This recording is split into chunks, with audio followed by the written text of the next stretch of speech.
you. Now, I suppose every generation has its remarkable people. But I don't think there's ever been one where the ratio of givers to takers, responsible to irresponsible, was more than the one that grew up in the Great Depression. When the world fractured in World War II, the men saw it their honored duty to march off to war and fight against evil. The women saw theirs to take up the slack, both at home and abroad. With the war won, they came home and built the greatest economic powerhouse the world had ever known. They were a generation who knew the meaning of words like duty and honor and sacrifice. They were a generation of uncommon character and responsibility who never bragged but had every right to. Those of us who remember know them as the greatest generation. Unfortunately today, far too many do not know, do not remember, do not respect what this remarkable generation has done, and that is a national disgrace. Not long ago, I did something I suppose a lot of us have done from time to time. I made an assessment of a man's whole life and work based on a first impression that lasted less than a minute. Naturally, I was proven wrong, but that incident caused me to sit down and pen this piece. I pulled in tired and weary, desperate to make a stop, needing just what I knew I'd find at Katie's coffee shop. On a stool at the end of the counter, an old man was sitting there in a denim jacket, old blue jeans, boots, and scraggly hair. I made a quick assessment, had him pegged at mine. No doubt he's baking coffee and whatever else might come. Probably a no-account drifter who'd long outlived his use. Bet he'd bummed for 40 years and had some lame excuse. But his eyes were closed and restful, like he's 100 miles away. A remembering look marked his face for some distant, better day. Well, I sat down slow and easy, not wanting to intrude or make a noise to spoil his thoughts and come across as rude.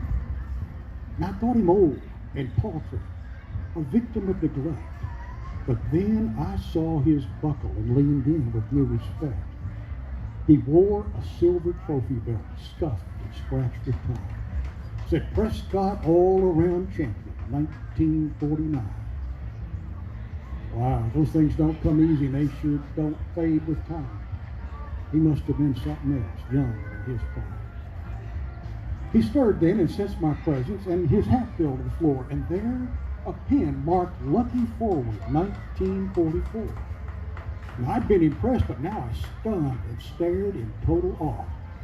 This old man's a legend, not the bum I thought I saw. I said, "You, Spearhead Patton? You must have been a kid."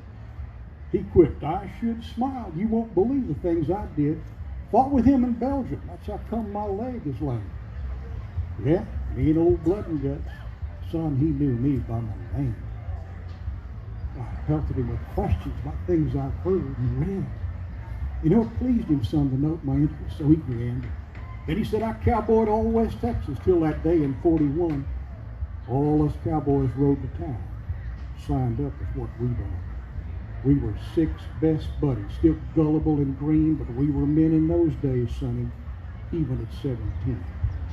We went to war with Patton, broke the Battle of the Bulge. I lost those cards at Ardennes in ways I can't forget. Bastogne, across the Rhine, and on to Hitler's door, we went faster, farther, deeper than any man before. Got some medals and memories, but the scars to flesh and soul still fester when nights get long and those memories take their toll. I came back and started over, took a wife and settled down. Ran some cattle on the home place a few miles out of town.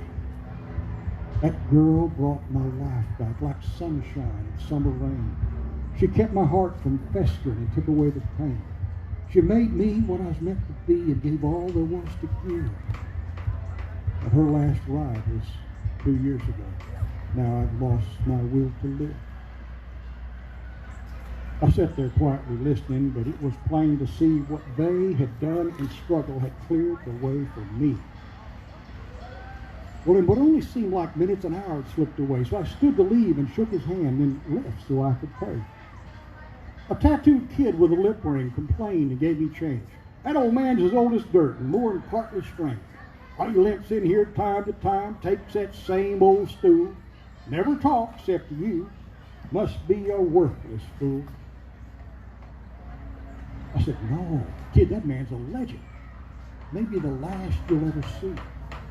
You do well to get to know him because he's the reason why you're free. Him he snared you live, man. It looked to be askance. I said, son, when that old man was your age, he was liberating France. And that buckle you see him wearing there, it sets that man apart. The rest of all these wannabes who think they're tough and smart. There sits the greatest generation. They don't crow or brag. They wear humility as honor, but their bravery saved our flag. They quietly walk among us, crippled, old, and deaf.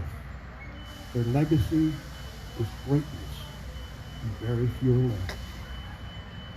Soon there'll be no more to honor, and I dread that day to dawn, because they're the greatest generation. And soon they'll all be gone.